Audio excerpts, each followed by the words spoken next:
Año litúrgico de Don Próspero Gueranger, 29 de julio, Santa Marta Virgen. Hospedera del Señor. En cualquier ciudad o aldea que entréis, informaos de quién hay en ella digno y quedaos allí, decía el hombre Dios a sus discípulos. Ahora bien nos narra San Lucas, sucedió que, yendo de camino, entró él en una aldea y una mujer llamada Marta le acogió en su casa, donde encontraremos un elogio más bello y alabanza más cierta de la hermana de Magdalena, que en la confrontación de estos dos textos evangélicos. Este lugar donde se acogió como digno de él y que fue escogido por Jesús para darle hospedaje, este villorrio, dice San Bernardo, era nuestro humilde planeta perdido como obscura aldea huela en la inmensidad de las posesiones del Señor.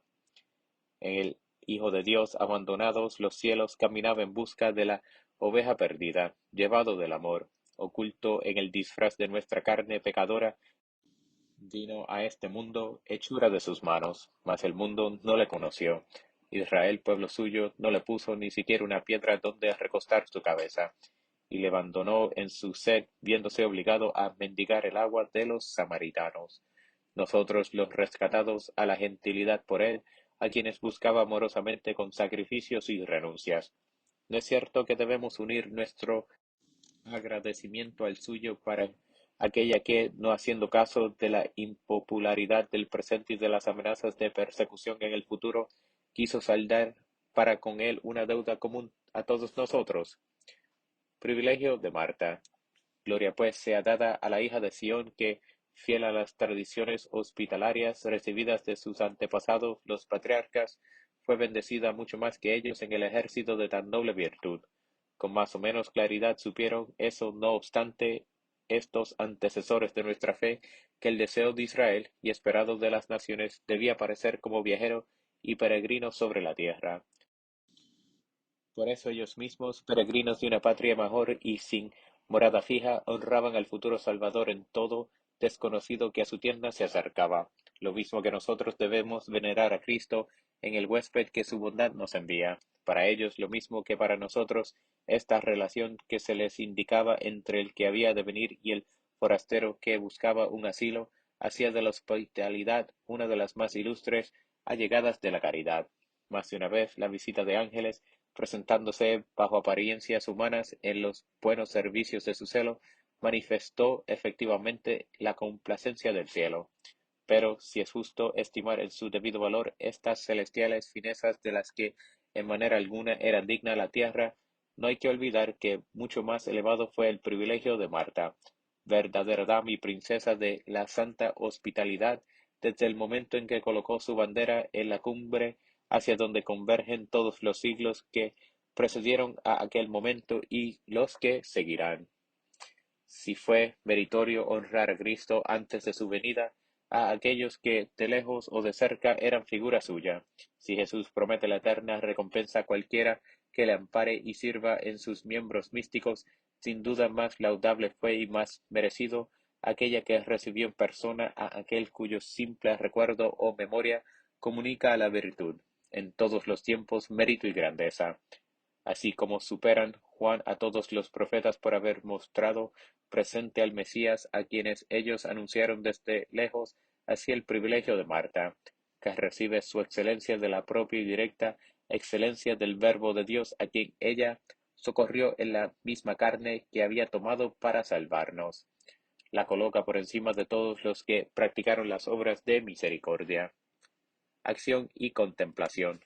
Mas no creamos que porque María haya escogido la mejor parte a los pies del Señor, la de Marta haya de ser menospreciada. El cuerpo es uno solo, mas tiene numerosos miembros y todos estos miembros no tienen un idéntico oficio.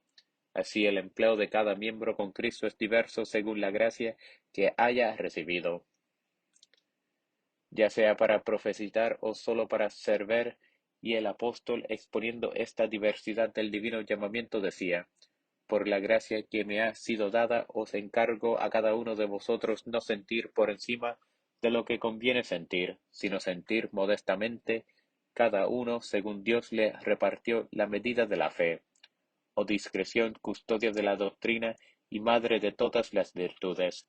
¿Cuántas pérdidas en las almas y frecuentes naufragios podrías tú evitar?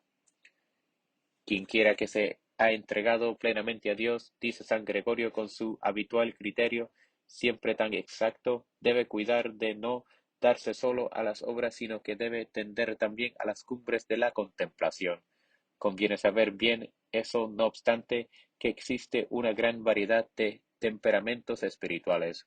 Uno que podría vagar pacíficamente a la contemplación de Dios, quizás sucumba aplastado bajo el peso de las obras. Otra que habría llevado una vida honesta en medio de la acostumbrada ocupación de los negocios humanos, será tal vez mortalmente herido con la espada de una contemplación que excedería sus fuerzas. Todo ello unas veces por falta de amor que impide al descanso degenerar en la languidez, otras por falta de temor que nos guarda de ilusiones orgullosas y sensuales. El hombre que refiere ser perfecto debe primero andar por el camino trillado de la práctica de las virtudes, para ascender a las alturas con mayor seguridad, abandonando acá abajo todo impulso de los sentidos que sólo son capaces de extraviar la búsqueda del espíritu y toda imagen cuyos límites no pueden adaptarse a la luz sin término que él desea contemplar. A la acción, pues, el primer tiempo, a la contemplación el último. El Evangelio alaba a María, pero en manera alguna censura a Marta, porque grandes son los méritos de la vida activa, aunque mejores los de la contemplativa. Figura de la Iglesia. Si queremos penetrar más en el misterio de las dos hermanas, observemos que, aun cuando sea María la preferida, no fue en su casa ni en la de su hermano Lázaro, sino en la de Marta, donde el hombre Dios se manifestó, morando acá abajo con aquellos a quienes amaba. Jesús, dice San Juan, amaba a Marta y a su hermana María y a Lázaro. Lázaro figura a los penitentes que su misericordia omnipotencia llama cada día de la muerte del pecado a la vida divina. María entregándose desde este mundo a las ocupaciones de la eternidad. Marta, finalmente nombrada aquí, la primera como de mayor edad que sus dos hermanos, la primera por el tiempo, místicamente, como ha dicho arriba San Gregorio, mas también como de quien depende el uno y la otra en esta morada cuya administración está encomendada a sus cuidados. Quien no reconocerá aquí al tipo perfecto de la Iglesia, donde en la abnegación de un fraternal amor, bajo la mirada del Padre que está en los cielos, el misterio activo tiene la precedencia del gobierno sobre todos aquellos a quienes la gracia conduce a Jesús. ¿Quién no comprendería por eso las preferencias del Hijo de Dios para esta casa bendita? La hospitalidad que recibía en ella, por más abnegada que fuese, le descansaba menos de su trabajoso camino que la vista tan perfilada ya de la Iglesia que le habrá arrastrado del cielo a la tierra. El honor de servir. Marta comprendió, pues, anticipadamente que cualquiera que tenga la primacia debe ser el servidor, de la misma manera que el Hijo del Hombre Dios no vino para ser servido, sino para servir, del mismo modo que más tarde el vicario de Cristo se llamará siervo de los siervos de Dios, mas sirviendo a Jesús como servía ella con él y por él a su hermano y a su hermana. ¿Quién habrá que dude que más que nadie tenía ella para en las promesas del hombre Dios cuando decía, si alguien me sirve, que me siga, y donde yo esté, también estaré allí mi servidor, y mi Padre le honrará? Y esta regla tan hermosa de la hospitalidad antigua que creaba entre el huésped y el extranjero, una vez admitido a su hogar, lazos semejantes a las de la sangre. Creeremos nosotros que en el caso presente el Emanuel no habría reparado en ella, siendo así que su evangelista nos dice que a cuantos le recibieron dioles potestad de llegar a ser hijos de Dios. Efectivamente nos dice el mismo, quien me recibe a mí, no es a mí a quien recibe, sino al que me ha enviado. La paz prometida a toda casa que se mostrase digna de recibir a los enviados celestiales, la paz que va acompañada siempre del espíritu de adopción de hijos, se posó sobre Marta con una incomparable abundancia. La exuberancia demasiado humana que al principio se había dejado entrevener en su nerviosa solicitud, había sido para el hombre Dios ocasión de mostrar su divino celo en la perfección de esta alma tan pura y sacrificada. al contacto sagrado, la naturaleza viva de la hospedera del rey pacífico despojóse de todo lo que le quedaba de febril inquietud, y más obsequiosa servidora que nunca, más estimada que ninguna otra, bebió con su ardiente fe en el Hijo de Dios vivo aquella inteligencia de lo único necesario, y de la mejor parte que un día debía ser también la suya, como se nos muestra aquí Jesús como maestro de la vida espiritual y modelo de prudente firmeza, de dulzura paciente, de sabiduría celestial en la dirección de las almas a las cumbres. Betania, hasta el final de su carrera mortal, según el consejo de estabilidad que él mismo había dado a los suyos, el hombre Dios permaneció fiel a la hospitalidad de Betania. De allí partió para salvar al mundo con su dolorosa pasión, y cerca de la misma Betania quiso, al abandonar el mundo, volver a los cielos. Servida por el Señor, oh Marta, envidiables es tu lugar en los cielos, una vez que has tomado posesión de la mejor parte para siempre, pues según dice San Pablo, los que desempeñaren dignamente su ministerio alcanzarán honra y gran autoridad en la fe de Cristo Jesús. El servicio ministerio que desempeñan los diáconos, de los que habla el apóstol en la iglesia, les has hecho tú con su cabeza y jefe. Tú has sabido gobernar bien tu propia casa, que era figura de esta casa tan amada del Hijo de Dios. Ahora bien, nos dice el doctor de las gentes, Dios no es injusto, no olvida vuestras obras y el amor que le habéis demostrado, lo que habéis servido a los santos.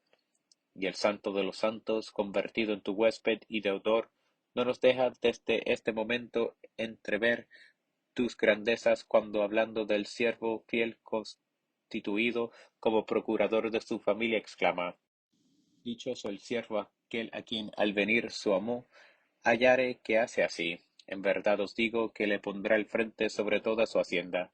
Llegó ya el momento del eterno encuentro, sentada desde hoy en la morada de esta huésped, fiel más que ningún otro a las leyes de la hospitalidad, le verás hacer de su mesa la tuya y, sirviéndose a su vez, te servirá como tú le serviste a él, al servicio de la Iglesia. Desde el lugar de tu descanso protege a los que administran los intereses de Cristo acá en la tierra en su cuerpo místico que es toda la Iglesia, en sus miembros fatigados o dolientes, que son los pobres y los afligidos de cualquier manera. Bendice y multiplica las obras de la santa hospitalidad, que el vasto campo de la misericordia y de la caridad vea acrecentar cada vez más en nuestros días sus prodigios frutos, que no se pierda nada de la laudable actividad en donde se consume el celo de tantas almas generosas, y con este motivo enséñanos, oh Santa Hermana de María, a no anteponer nada al único necesario, estimar en su debido valor la mejor parte.